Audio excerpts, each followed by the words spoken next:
Baru beberapa hari dideklarasikan, bakal cawapres Anies Baswedan, Muhaimin Iskandar dipanggil KPK. Caimin dipanggil Komisi Pemberantasan Korupsi sebagai saksi dalam kasus dugaan korupsi pengadaan sistem proteksi TKI di Kementerian Tenaga Kerja dan Transmigrasi pada 2012. Namun sayang, bakal cawapres Anies ini tak memenuhi panggilan Komisi Anti Rasuah dan akan dijadwalkan kembali. Telah menerima surat konfirmasi gitu ya dari saksi ini tidak bisa hadir karena ada agenda lain di tempat lain. Tentunya tim penyidik tentu akan menjadwalkan kembali pemanggilan terhadap saksi ini nanti minggu depan. Sementara itu, Menko Bidang Polhukam, Mahfud MD menyatakan pemanggilan KPK terhadap Ketua Umum PKB tersebut bukan politisasi hukum. Menurut Mahfud, Caimin dipanggil KPK untuk dimintai keterangan. Dipanggilnya Muhaimin oleh KPK ini bukan politisasi hukum, tetapi proses hukum biasa. Ya, karena menurut saya politisasi hukum itu artinya menggunakan hukum sebagai alat politik untuk kepentingan politik. Sedangkan ini kasus ini kan sudah lama. Partai pengusung Caimin pun mempertanyakan komitmen KPK. Ketua DPP Partai Nasdem Effendi Hoiri, Gus Coy mengaku heran dengan pengusutan kasus yang ditangani sejak 2012 lalu. Ini ada apa nih? Ini betul proses hukum atau ini politik? KPK betul menjadi alat penegak hukum dalam konteks pemberantasan korupsi atau dia menjadi alat politik? Bakal cawapres Koalisi Perubahan Muhaimin Iskandar dipanggil KPK terkait proyek pengadaan sistem pengawasan dan perlindungan TKI di luar negeri yang terjadi pada 2012 di masa Caimin menjabat sebagai Menteri Tenaga Kerja dan Transmigrasi. Tak hanya Caimin, pada akhir Juli 2023, Ketua Umum Golkar, Erlangga Hartarto yang digadang-gadang menjadi bakal cawapres juga sempat dipanggil Kejaksaan Agung sebagai saksi dalam kasus dugaan korupsi izin ekspor minyak sawit. Benarkah serangkaian pemanggilan ini murni karena hukum, bukan karena politik? Tim Liputan Kompas TV. Komisi Pemberantasan Korupsi atau KPK memanggil Ketua Umum Partai Kebangkitan Bangsa Muhaimin Iskandar yang juga bakal calon wakil presiden dari Anies Baswedan terkait dugaan korupsi di Kementerian Tenaga Kerja dan Transmigrasi tahun 2012. Bakal cawapres Anies Baswedan ini tidak dapat hadir kemarin dan dijadwalkan kembali akan diperiksa pada pekan depan. Sebelum Caimin, Anies Baswedan juga lebih dulu dipanggil KPK untuk penyelidikan kasus Formula E. Dan Erlangga Hartarto yang juga menjadi saksi terkait izin ekspor minyak sawit mentah. Nah, benarkah kasus-kasus ini murni soal hukum, bukan politik? Kami akan bahasnya. Sudah hadir di studio pakar komunikasi politik dari Universitas Nasional, Profesor Lely Aryani. Selamat pagi. Pagi, Mas Radli. Kita nggak berdua aja nih, ada juga di sambungan Zoom mantan Komisioner dan Pimpinan Komisi Pemberantasan Korupsi Saud Sitomorang dan pakar hukum pidana Universitas Jenderal Sudirman Profesor Hibnu Nugroho. Selamat pagi Bapak-Bapak. Pagi. Selamat pagi Bu Lely, selamat pagi Pak Saud. Ya, saya akan ke Prof Lely dulu Prof. Ya. Ini kata Pak Mahfud tadi bukan politis gitu ya, tapi ya bagaimana ya? Kalau kata Pak Saud, saya baca artikel yang ditulis oleh Pak Saud. Menurut Albert Einstein katanya, yang dikutip oleh Pak Saud, itu tidak ada yang kebetulan, tidak ada yang coincidence begitu. Nah, kalau dari kacamata politik, Anda sebagai pakar komunikasi politik memandangnya seperti apa? Ya, pertama secara komunikasi politik itu kan by design, jadi bukan by accident. Nah, artinya, ini saya nggak akan bahas soal hukumnya ya, nanti tugas beliau berdua. Baik. Nah, secara politik apapun yang direncanakan itu ada konfigurasi model dari elemen-elemen partai politik itu sendiri, entah itu politisinya, partai politiknya, pendukungnya, kelompok kepentingannya, semuanya itu ada dalam lingkaran yang sama. Nah, jika kemudian ada salah satu soal atau salah dua soal yang menyebabkan aktor politik tertentu seolah-olah dizalimi, seolah-olah dikriminalisasi, sebenarnya bisa dirunut tentang peristiwa itu sendiri, apa yang menyebabkan itu terjadi. Nah, kalau saya kebetulan di Kompas TV saya jadi narsum udah 13 tahun ya, gitu ya. Udah cukup lama ya. Saya mengamati momen-momen politik tertentu yang banyak sekali istilahnya itu kalau saya menamakan bising-bising komunikasi politik. Nah, di momen seperti itulah orang-orang politik merasa dizalimi, merasa terzalimi, merasa dikriminalisasi. Sehingga kemudian kalau kebetulan yang menyasarnya itu adalah KPK, sejak awal KPK berdiri saya juga sering berkolaborasi dengan berbagai media untuk melihat momen-momen tertentu pada momen politik. Jadi menurut saya ini sebenarnya hukum ya, tapi tentang apa alasannya biar mereka berdua. Baik. Nah, karena kabarnya tanggal 30 udah dipanggil sebelum koalisi itu terjadi, sebelum deklarasi itu terjadi. Tapi mungkin itu juga udah dibaca, kita tidak tahu. Namun yang jelas yang harus kita tahu di belakang panggung politik itu kan ada 3. Front state, back state, sama middle state. Nah, di middle inilah ada kompromi antara panggung depan sama panggung belakang. Nah, barangkali saja ada secara kebetulan kenapa orang harus menduga.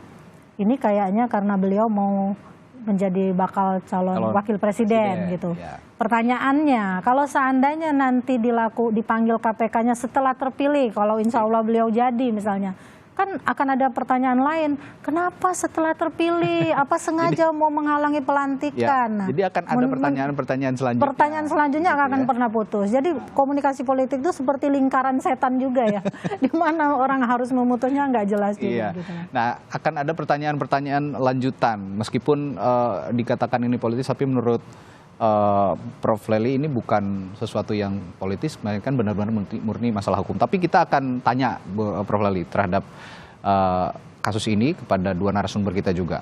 Ada yang sudah berkecimpung lama di Komisi Pemberantasan Korupsi dan juga ada pakar hukum pidana di sini. Kita akan ke Prof. Hipnu dulu. Prof. Hipnu, tadi Prof. Lely mengatakan ini sebenarnya benar-benar kasus hukum karena akan ada pertanyaan-pertanyaan lanjutan. Soal ini, mempertanyakan kembali kenapa kok begini, kenapa kok begitu. Kalau Anda melihatnya seperti apa, Prof. Hipnu? Ya, gini Mas, kan Caimin itu kan dipanggil sebagai saksi, kan itu kan, saksi. Ya.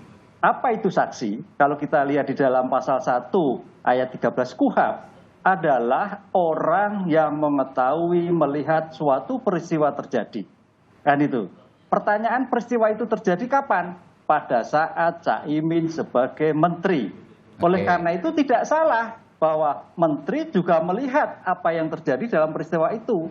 Apalagi yang sudah tersangka adalah 2 itu dari ASN, Kementerian Tenagakerja. Yang satu adalah sebagai dirjen, yang satu adalah PNS. Jadi hubungannya dekat sekali. Kan tidak mungkin seorang dirjen tidak izin dan sebagainya dengan menteri. Inilah gambaran sebetulnya. Jadi gambaran konstruksi hukum itu dipanggilnya itu dalam rangka untuk penyidik ada gambaran yang utuh.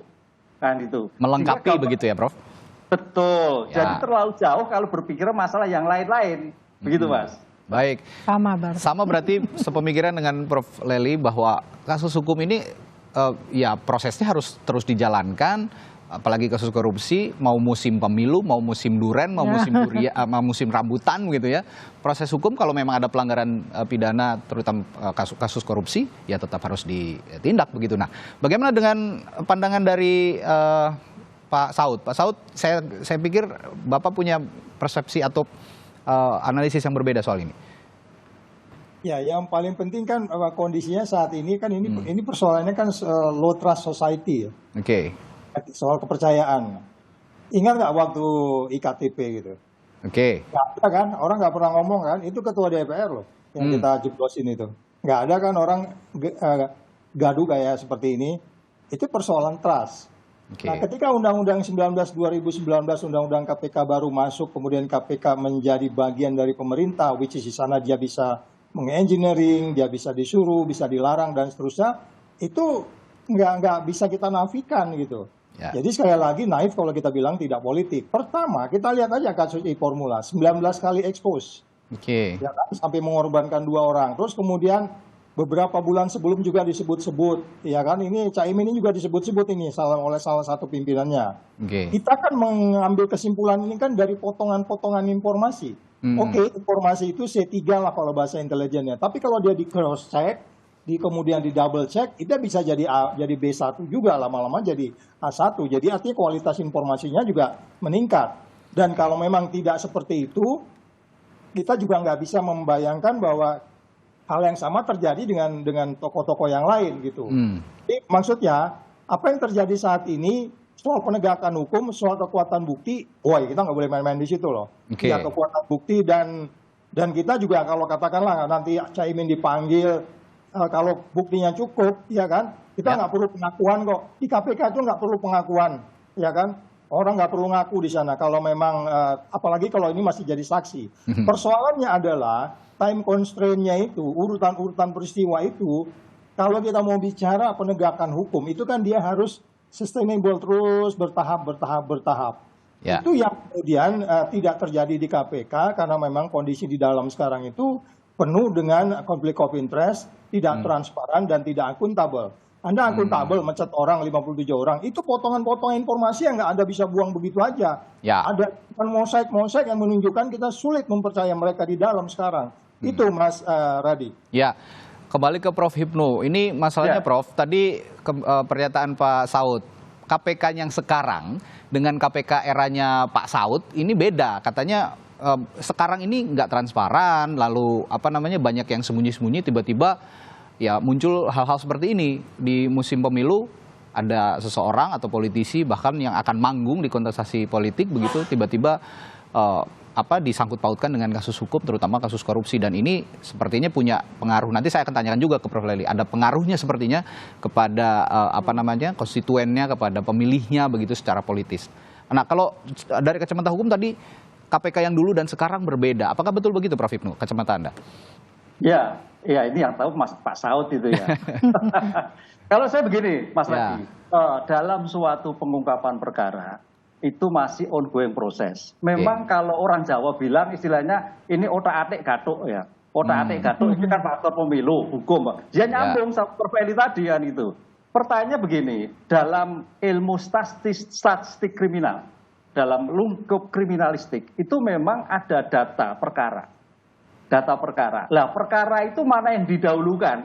Itu yang sering kita kaji itu penegak hukum kadang-kadang, oh ini Caimin mau nyalon. Bisa jadi. Kan itu ada stok perkara Mas, stok perkara itu banyak sekali, sehingga sebetulnya kalau penegak hukum itu memang konsisten akan melakukan perkara, habis tenaganya Mas, perkara menumpuk, sehingga skala prioritas inilah yang jadikan perkara politik, kan gitu loh. Nah sekarang pertanyaan kedua, apakah mungkin ke depan misalkan Caimin ada faktor lain berkembang menjadi calon yang lain gitu? Ya pertanyaannya bisa mungkin. Sekarang pertanyaannya sejauh mana mantan dirjen ini buka suara. Ini yang nyambung Pak Saud tadi. Kalau mantan dirjen ini buka suara dan itu melebar, ya baru alam. Nah, kan ini loh. Ini yang ditakutkan itu seperti itu. Tapi ada kondisi-kondisi tertentu yang mendesak kadang-kadang begitu ya. Kalau ini ya sering terjadilah begitu. Di persidangan tiba-tiba dimunculkanlah nama seseorang ini, apalagi seseorang ini yang punya sangkut pautnya dengan dunia politik begitu. Dan akhirnya jadi rame. Ini berarti kans untuk itu tetap ada begitu ya Prof. Hipnu ya? Tetap ada karena dalam suatu objek perkara. Baik. Objek perkara sehingga dana itu mengalir kemana. Lah disitulah makanya nanti sebetulnya betul Pak Saud tidak memerlukan pengakuan, tapi dari keterangan mantan dirjen menyebutkan A mendapatkan sekian, I mendapatkan begitu, udah selesai itu masalah. Tapi mudah-mudahan dirjennya ini juga nggak ada tekanan gitu ya. Ya, kita tidak tahu. Kita nggak tahu walau alam, benar kata Pak Firman tadi.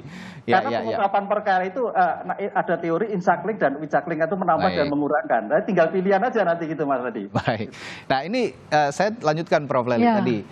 Kalau seseorang meskipun itu dia tidak terlibat lah dalam proses hukum, terutama kasus korupsi begitu. Nah, ini kita lihat konteksnya saat ini adalah Muhaimin Iskandar. Ada pengaruhnya nggak secara politik? Meskipun dia tidak melakukan dan tidak terbukti melakukan tindak pidana korupsi, tapi secara kita kan kadang kredibilitas juga terlalu gampang mudah terkikis ya. Masyarakat kita juga terlalu mudah menjudge begitu terhadap orang yang sudah tersangkut kasus korupsi. Adakah pengaruhnya terhadap pribadinya Caimin sebagai politisi? Ya, Politik itu kan tentang prejudice, jadi tentang prasangka juga sebenarnya ya. Dia tentang influence dan influencer juga. Benar nih yang Bang Saud katakan tadi, dia tentang potongan informasi yang disampaikan oleh KPK. Itu dalam teori komunikasi politik namanya adalah mozaik pesan. Jadi mozaik itu sendiri kan adalah potongan-potongan keramik kecil yang sebenarnya kalau disatukan menjadi sebuah rentetan yang bagus. Nah, bagus ini negatif bagi seseorang atau positif, itu tadi. Nah, pesan politiknya, jika orang itu tersentuh kredibilitasnya, maka bisa negatif, gitu. Yang dituntut dalam politik itu ya di samping kredibilitas, mungkin elektabilitas, isi tas, itu juga penting. Atau spontanitas politik dia ketika menarasikan pesan-pesan politiknya. Menurut saya kemarin waktu kasusnya Johnny G. Plate juga demikian kan. Jadi ada asumsi yang mengatakan dari pihak yang berdekatan dengan individu politisi tersebut mengatakan ini juga adalah kriminalisasi karena Nasdem mendukung Anies, mengusung Anies dan sebagainya. Realitasnya sekarang apa yang terjadi? Beneran ternyata terlibat. Nah, kalau nggak terlibat mana mungkin berani misalnya kejaksaan kan sebagainya. Jadi aparat penegak hukum itu kalau mau dipercaya ya bergeraklah berdasarkan denah hukum yang sudah dibangun. Kalau tidak ya menggerus kepercayaan. Memang betul ada kepercayaan yang berbeda di zamannya Bang Saud sama sekarang. Itu karena tokoh-tokoh yang ada di dalamnya juga sih, misalnya flexing dan sebagainya. Nah, ini juga menjadi masalah. Kita berharap ke depan kalau ini memang nyata atau realitas hukum yang ada jangan dikaitkan dengan politik. Tapi benar-benar murni hukum ditegakkan. Tapi nggak bisa juga sih, kadang-kadang karena antara dan politik dan hukum itu beda tipis. Dinamika inilah yang menyebabkan orang-orang aktor-aktor politik itu sering baper gitu kan. Nah, ketika baper mereka ngomongnya bisa kemana-mana dan pagi ngomong ini, siang ngomong ini, sore ngomong ini, beda-beda.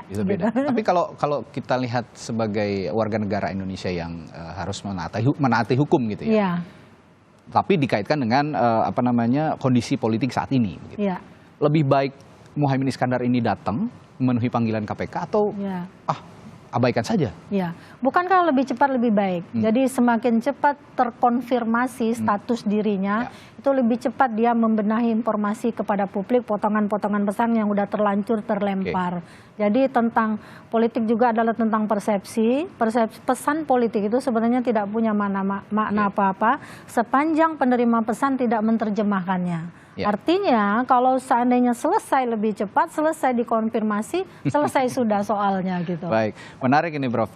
Dari koalisinya Anies Baswedan sudah ada yang tersangkut-sangkut nih ya. Maksudnya ya udah disebut-sebut masuk ke kasus korupsi meskipun hanya sebagai saksi. Ada Muhaimin Iskandar, sebelumnya juga ada Partai Nasdem ada juga terlibat lah maksudnya dalam kasus korupsi. Partai Nasdem ini mengusung Anies Baswedan. Di kubu sebelah juga di partai koalisinya Prabowo ada Airlangga Hartarto yang juga disangkut-sautkan dalam kasus yang bergulir di Kejaksaan Agung. Nah, nanti saya juga akan menanyakan ke Pak Saud Sitomorang. Apakah betul ini hanya untuk alih-alih ingin menegakkan hukum tapi ada politiknya juga, karena kalau ngomong-ngomong soal politik PDI Perjuangan juga ada beberapa kadernya yang tersangkut kasus korupsi disebut-sebut dan itu bergulir-bergulir saja gitu Pak Saud. Saya akan tanyakan ke Pak Saud Sitomorang, tapi setelah jeda ya Pak Saud, kita akan jeda dulu. Tetaplah di Sapa Indonesia Pagi, kami segera kembali. Masih bersama sejumlah narasumber kami membahas kasus yang terjadi pada tahun 2012 di Kemenaker Trans yang kala itu dipimpin oleh Muhaimin Iskandar, saat ini sebagai bakal calon wakil presiden dari Anies Baswedan yang akan dijadikan saksi dalam kasus ini. Apakah ini politis atau benar-benar murni kasus hukum? Nah, tadi sebelum jeda saya menanyakan ke Pak Saud Sitomorang sebagai yang lama berada di KPK. Ini dari kubunya Anies Baswedan sudah ada lah yang dicantol-cantolin ke kasus korupsi begitu, dari kubunya Prabowo juga ada gitu disangkut-sangkutkan. Tapi juga dari kubunya PDI Perjuangan juga tidak bukan berarti nihil sama sekali. Ada juga yang dipanggil beberapa kasus, terutama juga yang sampai saat ini masih buron. Itu ada Harun Masiku yang belum juga tertangkap saat ini, bisa juga sebenarnya diolah oleh lawan politik. Nah, pandangan Anda seperti apa Pak Saud soal ini? Ya, karena saya bukan politisi, mungkin approach-nya nggak politik ya. Iya. Kalau approach-nya politik itu power struggling, itu biasa cari kelemahan orang, cari kekuatan, menunjukkan kekuatan sendiri, itu biasa dalam teori juga begitu. Oke. Menggunakan media dan seterusnya. Tapi kalau kita mau pendekatan bagaimana sebenarnya mereka kondisi objektif rakyat kita saat ini gitu ya. Kalau kita pakai bahasa indeks persepsi korupsi, kan salah satu yang menilai indeks persepsi korupsi kenapa kita dapat 34 itu kan salah satunya ada lembaganya namanya Parietis Demokrasi. Yeah. Parietis Demokrasi itu ngasih kita angka 24. Oke. Yang terendah dari skala 1 sampai 100. 24 itu apa yang dinilai? Kaderisasi, KPU-nya, terus kemudian majoritinya, egalitarian partai politiknya, itu kompleks itu dinilai itu. Ini menjelang pemilu saya duga mungkin tahun depan ya bisa jadi potensinya turun ya. Jadi apa yang mau kita simpulkan dari riset-riset lembaga internasional tentang bagaimana Indonesia melaksanakan demokrasi yang berisik, noisy kata Prof. Lili tadi juga ya, itu sebenarnya bisa jadi kita anggap menjadi sebuah bagian daripada demokrasi, walaupun itu sangat mahal. Tetapi kalau kita mau dekati dengan penegakan hukum, kemudian situasi Indonesia secara keseluruhan cuma dapat angka 34, Amerika yang angka indeks persepsi korupsinya 70, ya, Presiden Trump itu bentar lagi masuk penjara, ada 3 hal ya gitu kan. Jadi nggak aneh kalau Indonesia juga presidennya seperti apa, indeks persepsi korupsinya aja 34 gitu, tanpa kita menuduh. Tapi kalau kita menganalisis fakta-fakta itu menunjukkan ada banyak faktor yang sebenarnya kita harus selesaikan di dalam berdemokrasi ini gitu. Nah, satu menyelesaikannya adalah mari kita pakai wisdom kita. Di angka 34 itu nggak ada yang bersih gitu. Nggak ada yang bersih, kita simpulkan gitu. Amerika yang 70 aja kayak begitu presidennya ya kan. Indonesia juga begitu, yang angka 34. Jadi maksud saya kalau kita memakai kata-kata wisdom, itu yang saya maksudkan, karena saya juga belajar Ipolexos sebut Hankam di Lemhanas, percumalah kalau kita bicara politik, nggak bicara ideologi, bicara politik tidak bicara ekonomi, bicara politik tidak bicara good corporate governance. Ya, oleh sebab itu saya katakan, masih banyak sebenarnya kalau kita bicara kerjaan dari 5.000 surat yang masuk ke KPK itu, kalau katakan mereka harus punya KPI ya kan, di KPK itu ada KPI, Key Performance Indicators. Setiap tahun hakim, jaksa, penyidik, saya ralat ya nggak ada hakim, jaksa, penyidik itu dia harus punya KPI. Yeah. Berapa yang harus dia kerjakan setahun, sehingga nanti di akhir tahun dia dapat hitungan-hitungan, dapat bonus dan seterusnya. Selain KPI itu memang ada sesuatu yang harus gitu. Persoalan yang kembali lagi, kalau kita kembali ke case ini kan kita lagi mau nyari pemimpin gitu loh. Ya. Anda harus melakukan equal treatment.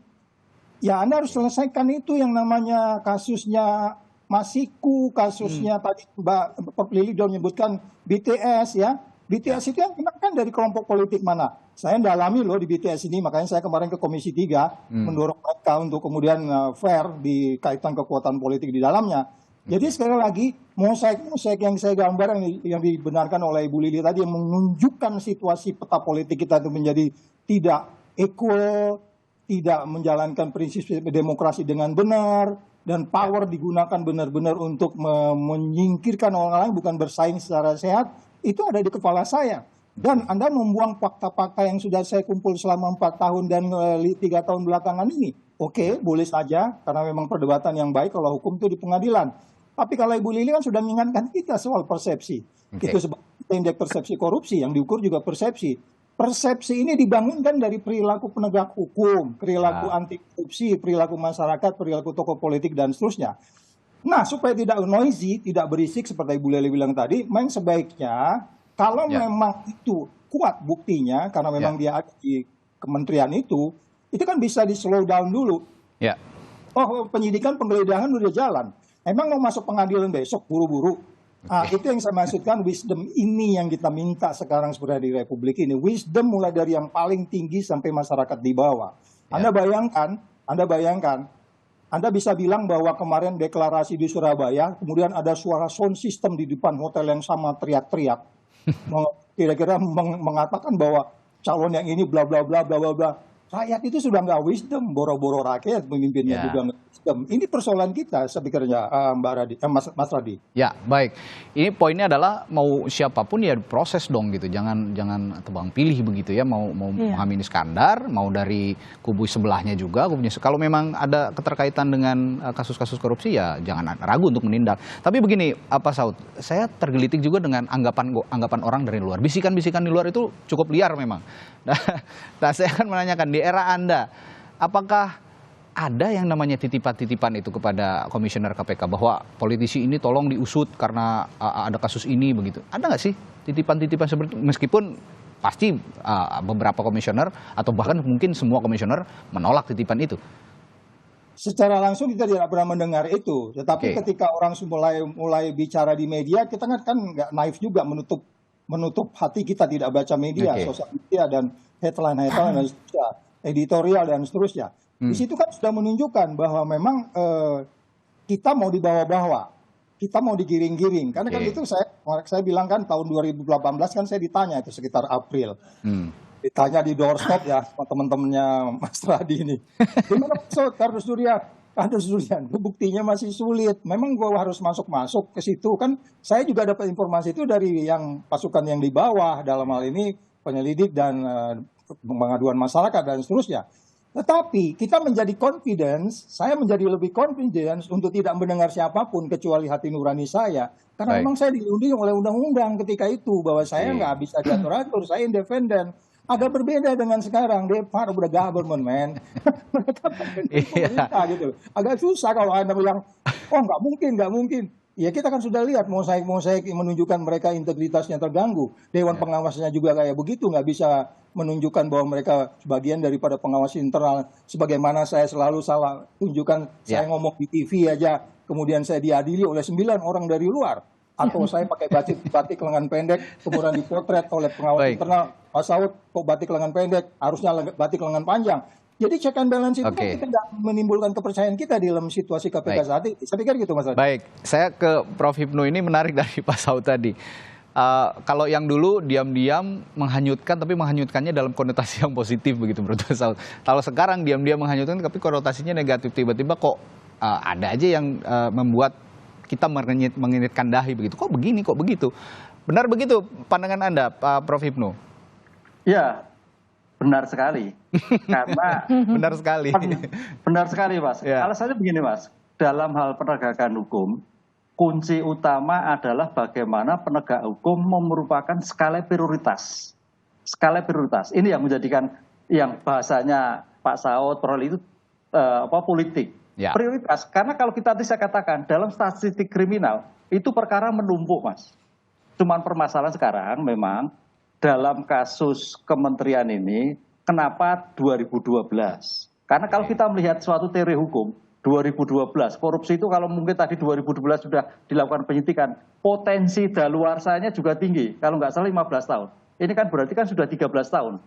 Kan begitu kan? Tinggal 2 tahun. Pertanyaan mampukah? Itu satu. Yang kedua, dalam kacamata politik ini Mas Radi, kalau saya melihatnya Pak Caimin harus juga datang. Karena seandainya nanti jadi presiden, itu menjadikan keteladanan. Nah itu loh, ini loh saya menghadapi sidang, ini loh saya hadir. Ini, kan sekarang ini penanganan suatu perkara itu juga keteladanan. Yang berdasarkan alasan A, B, C, D tidak hadir, mundur-mundur. Kesigapan menghadapi suatu masalah, ini saya kira nomor satu.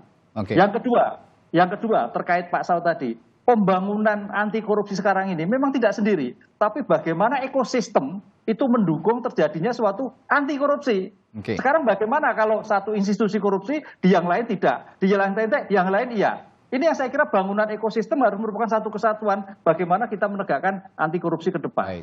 Baik. Nah ini menarik sekali bahwa yang dikatakan Prof. Hipnu tadi ya jangan jangan tebang pilih begitu ya, kalau memang ada yang seharusnya ditindak. Nah tapi dari begini, terakhir saya ke Prof. Lely. Prof. Lely, dari sisi politis begitu, kan meskipun KPK ini lembaga hukum, tapi mereka masih berhubungan dengan lembaga politik. Yang namanya DPR menjadi pengawas KPK, Komisi 3 DPR, dan dia juga melaporkan langsung kepada Presiden, yang Presiden ini merupakan jabatan politis gitu. Jadi sulit dipisahkan memang lembaga ini dari unsur politik. Tapi begini, dari sisi komunikasi, Anda punya analisis tersendiri. KPK saat ini ya tadi yang saya katakan, diam-diam menghanyutkan dulu konotasinya positif. Sekarang diam-diam menghanyutkan, banyak yang mengasosiasikan konotasinya negatif. Ya. Apa yang salah dengan komunikasi KPK saat ini? Ya, saya pernah menulis di sebuah media nasional, di Muat, itu adalah tentang fit and proper test di DPR. KPK lembaga independen, tapi yang nge-proper testnya itu siapa gitu ya? Mereka-mereka yang kalau terjadi apa-apa, yang sebenarnya semua orang di DPR itu tidak steril dari perilaku korup. Itu soal di awal-awal kita menemukan bagaimana dulu ada kasus sapi impor yang melibatkan PKS, termasuk ketua DPR yang drama politiknya demikian tinggi sampai harus benjol-benjol gitu kan di tiang listrik gitu ya. Lalu kemudian juga ada kasusnya Ketua Komisi 3 gitu ya. Nah ternyata itu kan sebenarnya didramatisir juga sedemikian rupa seolah-olah ada alibi di dalamnya yang berkaitan dengan dia nggak akan kesentuh loh, karena dulu kan yang fit and proper testnya dia. Tapi kemudian disentuh juga. Ada kasus Menteri Sosial dari PDIP. Artinya sebenarnya nggak usah baper kalau kata kuncinya menurut saya ya. Kalau politisi itu ingin dilihat lurus, maka penuhi semua proses baik hukum maupun politik yang harus dia lalui ketika dia ingin jadi pemimpin. Dari sana dia bisa membuktikan apakah dirinya benar-benar kredibel atau tidak. Jadi ada 4 strategi komunikasi politiknya. Yang pertama itu adalah tentang pengetahuan situasional yang harus dihadapi. Saya ini adalah calon pemimpin, pengetahuan situasionalnya begini, saya harus hadapi. Yang kedua kompetensi komunikasi. Bukankah di sana dia bisa menjelaskan segala situasi yang berkaitan dengan tujuan dia. Jadi yang berkaitan dengan hal itu juga aspek pada tujuan. Tujuan komunikasi politiknya apa ketika dia penuhi panggilan KPK, menjelaskan kepada publik, saya ini bersih loh, ini kasus lama yang sebenarnya tidak relevannya dengan saya. Kalau bukti hukum menyebabkan hal lain terjadi, maka manajemen kejemasan yang dia ingin tonjolkan kepada publik menjadi selesai. Terakhir Bu, yang tadi saya singgung soal komunikasi KPK ke publik. Ini supaya publik tidak curiga KPK ini kok diam-diam tapi menghanyutkannya dalam konotasi negatif. Apa yang harusnya KPK lakukan? Komunikasi seperti apa ke publik? Sama halnya dengan kecepatan yang harus diterima oleh si calon tersangka atau siapa terperiksa ya. Terperiksa saya nggak ngerti bahasa hukumnya. Begitu juga yang harus dilakukan oleh KPK. Jadi kalau memang dia sudah mau memanggil, selesaikan dengan cepat. Apa keputusan yang berimbas pada individu yang bersangkutan. Karena saya bilang ditunda pun akan menjadi masalah. Seandainya Caimin kepilih jadi wakil presiden nantinya, omongan persepsi publik akan juga menyasar pada pertanyaan, beneran nih KPK udah kepilih pun masih diotak-atik gitu kan. Apa baper nih nggak kepilih calonnya misalnya gitu. Jadi semuanya nggak akan selesai. Jadi antara ujung dan ujung dalam komunikasi politik itu di tengah-tengahnya yang sulit. Gitu. Baik, terima kasih Prof. Leli. Ini juga ada pertanyaan terakhir buat Prof. Hipnu. Prof, kalau soal penundaan calon presiden dan calon wakil presiden untuk ditetapkan di proses hukum begitu, itu hukum pidananya ada. Kalau memang ada hukum pidananya bisa dijelaskan, Prof. Hipnu. Ya, gini Mas Radi, dalam hukum itu tidak ada penundaan-penundaan. Penundaan itu hanya kaitannya kebijakan, kita punya gawe. Lah punya gawe kan berarti kan kita selesaikan dulu. Karena namanya suatu perbuatan hukum, delik itu melekat pada pribadi, Mas. Orang. Jadi sampai kapanpun orang harus dimintai pertanggungjawaban hukumnya. Apakah dia sebelum menjabat, apakah menjabat atau setelah menjabat. Di sinilah saya sepakat tadi dari kacamata politik, harusnya segera kita selesaikan karena kita itu krisis keteladanan, begitu Pak. Krisis keteladanan itu yang harus dilakukan sehingga cepat selesai cepat baik, kalau iya kalau tidak ganti yang lain kan gitu. Selesainya gitu. Itu masalah menurut saya. Baik, menarik sekali perbincangan kita pagi hari ini bahwa kalau memang ada yang tersangkut diselesaikan ya segera diselesaikan. Tersangkut atau tidak itu urusan hukum nanti biar persidangan yang menentukan begitu. Tapi yang menarik kalau tadi yang disinggung Prof. Hipnu, ini kan menyangkut juga dengan dirjen-dirjen, dengan anak buahnya Muhaimin Iskandar. Apakah ada yang bernyanyi atau tidak? Nah kalau bernyanyi apakah memang nanti menguntungkan untuk Muhaimin Iskandar? Lagunya sumbang atau enggak? Sumbang atau enggak? Nah ini yang perlu menarik juga kita ikuti bersama. Yang berjalan nanti di persidangan-persidangan kasus yang sekarang menyeret beberapa pejabat di Kementerian Tenaga Kerja dan juga menjadikan Muhaimin Iskandar sebagai saksinya dalam kasus itu. Baik, terima kasih Bu Lely, Sama-sama, Mas Radhi. Prof. Lely, pakar komunikasi politik dari Universitas Nasional sudah berbincang, juga Prof. Hipnu dan juga Pak Saud. Terima kasih, sehat selalu Bapak-bapak. Kita ketemu lain waktu ya Pak. Terima kasih, sehat-sehat. Amin. Baik. Dan